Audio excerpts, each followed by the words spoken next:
अपने इब्तदाई नौमरी के सालों में किसी वक्त में आधी रात को जागता था और मैं अपने बिस्तर के दामन में एक सियाह शक्ल को खड़ा देखता था। किसी न किसी तरह मैं जानता था कि ये एक औरत है, हालांकि मैंने उसका चेहरा कभी नहीं देखा था। वो हर 2 महीनों में एक बार नमूदार होती। पहली चंद बार उसने मुझे घबराया। मैं रात का बेशतर हिस्सा उसे घूरता रहता। आखिरकार मुझे इसकी आदत पड़ गई। इस बात पर मुनहसर है कि मैं या तो वापस बिस्तर पर जाऊंगा, उसे जाने को कहूंगा, या इससे बात करने की कोशिश करूंगा। वो कभी जवाब नहीं देती। कभी कभार वो मेरे ऊपर बिस्तर पर खड़ी नजर आती। ये सबसे ज्यादा खौफनाक था। बाद में मेरे एक दोस्त ने, जो कि माहिर नफ्सियात हैं, मुझे बताया कि तनाव से मुताल्लिक मुख्तलिफ बीमारियां हैं जो खुद को इस तरह जाहिर कर सकती है। मेरा बचपन मुख्तलिफ वजूहात की बना पर बहुत तनाव का शिकार था, इसलिए मैंने फर्ज किया कि ये वही है। आखिरी 2 बार मैंने इसे देखा जब मैं तकरीबन 25 साल का था, और फिर 7 साल बाद अपने सुहाग रात पर, जब मेरी बीवी ने मुझे घबरा कर जगाया कि हमारे बिस्तर के दामन में एक सियाहपोश औरत खड़ी है। मैंने सियाहपोश औरत को देखा, फिर अपनी बीवी को। मैं हैरान रह गया कि मेरी बीवी इसे देख सकती है। मैं लाइट ऑन करने के लिए उठा और वो जा चुकी थी। मैं अपनी बीवी को डराना नहीं चाहता था, इसलिए मैंने इसे सिर्फ इतना कहा कि मैंने कुछ नहीं देखा। मैंने अपनी बीवी को ये कहानी कभी नहीं सुनाई, क्योंकि इससे वो डरेगी और मुझे नहीं लगता कि मैं कभी करूंगा। मैं इससे वक़्ता पूछता रहता हूँ कि क्या उसने इसे दोबारा कभी देखा, और उसने नहीं देखा। वो इसे अपनी जिन्नों की कहानियों में से एक के तौर पर बताती है, और मैं वहीं बैठकर अपने चेहरे पर मुस्कुराहट के साथ सुनता हूँ। लेकिन मुझे उम्मीद है कि वो सियाहपोश औरत दोबारा कभी वापस नहीं आएगी।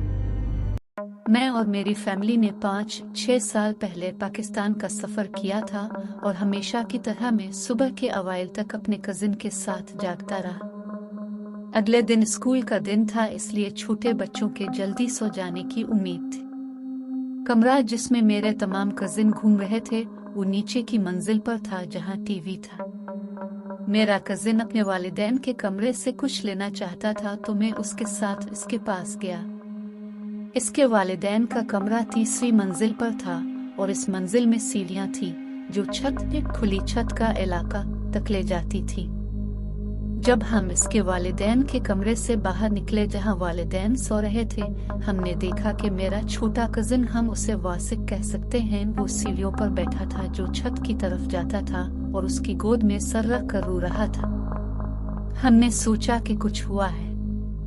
मेरे कजिन ने वासिक का कंधा पकड़कर उसे हल्का सा हिलाया और इससे पूछा, क्या कर रहे हो छोटे हिरन, तुम्हें कल स्कूल में नींद आनी चाहिए।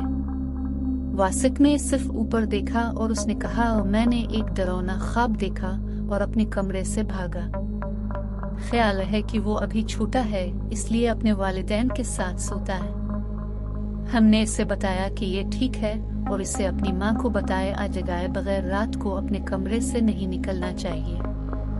बहरहाल हमने इसे कहा कि उठो और हमारे पीछे चलो, हम उसे इसके कमरे में छोड़ देंगे जो कि 2री मंजिल पर था। मैं और मेरा कजिन आगे चलना शुरू कर दिया, और हमने इस बातचीत को दोबारा जारी रखा जो हम पहले कर रहे थे। जब हम अपनी आंटी के कमरे में पहुंचे तो हमने इस पर दस्तक दी, और उसने अपने कमरे के सिरे से ताले खोले और उसने दरवाजा खोला जो नींद में आ रही थी। मैंने कहा, आंटी वासिक कमरे से बाहर भागे। उसने कहा कि इसने एक डरावना ख्वाब देखा है। उसने उलझकर हमारी तरफ देखा और कहने लगी, वासिक मेरे पास गहरी नींद सो रहा है, तुम लोग क्या कर रहे हो। मैंने और मेरे कजिन ने फिर पीछे देखा तो वहाँ कोई नहीं था। मेरे कजिन और मैंने लफ्जी तौर पर बहुत हल्का सर महसूस किया, और हम बहुत उलझन में थे, क्योंकि ऐसा नहीं था कि ये हम में से एक था जिसने इस सारी चीज का तजर्बा किया जो हम दोनों ने एक ही वक्त में किया। इसके अलावा वासिक एक छोटा लड़का है जिस तक वो नहीं पहुंच सकता, यहाँ तक कि अगर वो किसी चीज पर खड़ा हो जाए तो फिर भी दरवाजे के ताले नहीं खोल सकता। लेकिन जो कुछ हमने देखा और जो भी हमने बोला वो बहुत हकीकी था। हमने 2 दिन बाद अपने चचा से इसके बारे में बात की क्योंकि हम दोनों को यकीन था कि हम दोनों ने इसका तस्वुर किया था। वासिक की उम्मी से दोबारा बात करने के बाद इसने तस्दीक की कि वो तसादफी तौर पर कहते हैं कि वो नाना अबू को देख सकते हैं और उन्होंने ये भी कहा है कि उनके नाना उन्हें स्कूल से लेने भी आए थे और वो उनके साथ गाड़ी में वापस गए। जब मैं छोटा था तो मैं अपने छोटे भाई और बहन के साथ एक ही कमरे में सोता था, लेकिन इस रात मेरा भाई मेरे वालिदैन के कमरे में सो रहा था तो वो सिर्फ मैं और मेरी बहन थी। रोशनी बंद थी। मैं सर पर कंबल और टार्च के साथ एक किताब पढ़ रहा था। फिर मैंने एक आवाज सुनी जो मुझे अरबी में बता रही थी कि लाइट बंद कर दो। मैं अरबी समझ सकता हूँ, लेकिन रवानी से बोलना एक मसला है।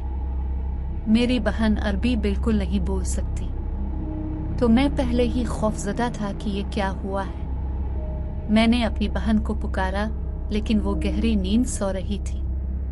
मैंने लाइट ऑन की और वो सो रही थी। मैं उसके चेहरे की शक्ल को जानता हूँ जब वो यकीनी तौर पर सो रही है। मैं सिर्फ अपने कंबल के नीचे चला गया, डर गया और नमाज पढ़ रहा था। मैं कुछ दिनों तक खौफजदा रहा, यहाँ तक कि मैं भूल गया। दूसरा वाकया तकरीबन 1 साल कब्ल पेश आया। मेरा दरवाज़ा बंद था और मैंने दरवाजे पर अपनी दस्तक सुनी। जैसा कि हमारे ख़ानदान के तमाम अफराद की अपनी दस्तक है, ताकि हम जल्दी से वो चीज़ें छुपा सकें जो मेरे वालिद हमें करते हुए नहीं देखना चाहते, नाश्ते, पेप्सी, शतरंज वगैरह।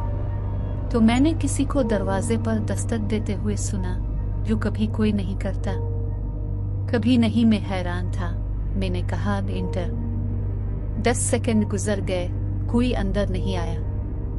मैंने दरवाजा खोला, वहां कोई नहीं। उस वक्त घर में सिर्फ मैं, मेरा भाई और मेरी माँ थे।